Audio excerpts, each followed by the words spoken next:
स्त्रियों के लिए कर्तव्य शिक्षा। सती लोपामुद्रा की कथा।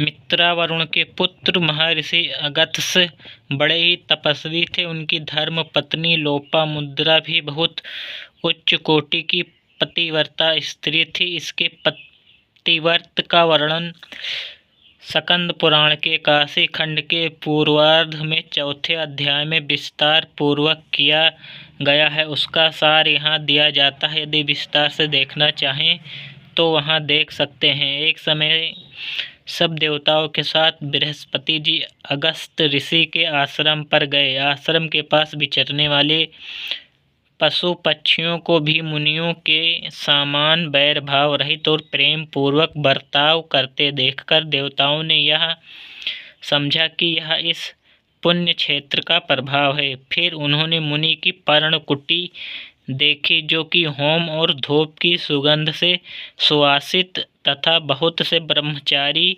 विद्यार्थियों से सुशोभित थी। पतिव्रता शिरोमणि लोपामुद्रा के चरण चिन्हों से चिन्हित पर्णकुटी के आंगन को देखकर सब देवताओं ने नमस्कार किया। देवताओं को आए देखकर मुनि खड़े हो गए और सबका यथा योग्य आदर सत्कार करके आसन पर बैठाया।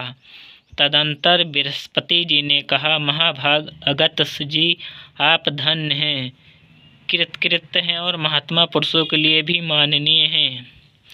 आप में तपस्या की संपत्ति है, स्थिर ब्रह्म तेज है, पुण्य की उत्कृष्ट शोभा, उदारता तथा विवेकशील मन है। आपकी सहधर्मिणी एक कल्याणमयी लोपामुद्रा बड़ी पतिव्रता है, आपके शरीर की छाया के तुल्य है। इनकी चर्चा भी पुण्यदायिनी है। मुने ये आपके भोजन कर लेने पर ही भोजन करती, आपके खड़े होने पर स्वयं भी खड़ी रहती, आपके सो जाने पर सोती और आपसे पहले जाग उठती है।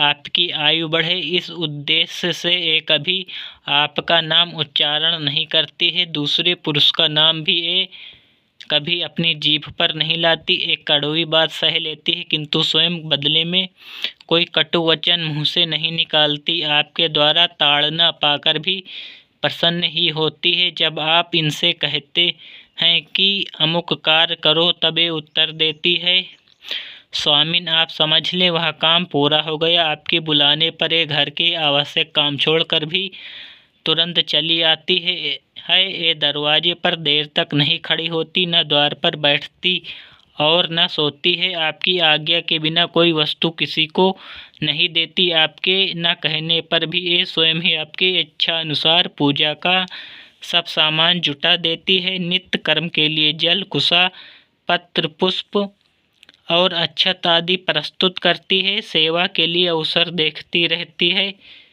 और जिस समय जो आवश्यक अथवा उचित है वह सब बिना किसी उद्वेग के अत्यंत प्रसन्नता पूर्वक उपस्थित करती है। आपके भोजन करने के बाद बचा हुआ अन्न और फल आदि खाती तथा आपकी दी हुई प्रत्येक वस्तु को महाप्रसाद कहकर सिरोधार्य करती है। देवता, पितर और अतिथियों को तथा सेवकों, गौओं और याचकों को भी उनका भाग अर्पण किए बिना ये कभी भोजन नहीं करती।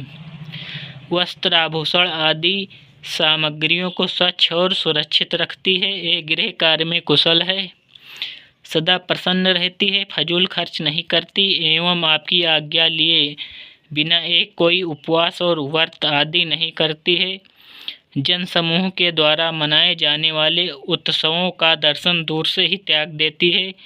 तीर्थ यात्रा आदि तथा विवाह उत्सव व दर्शन आदि कार्यों के लिए भी ये कभी नहीं जाती।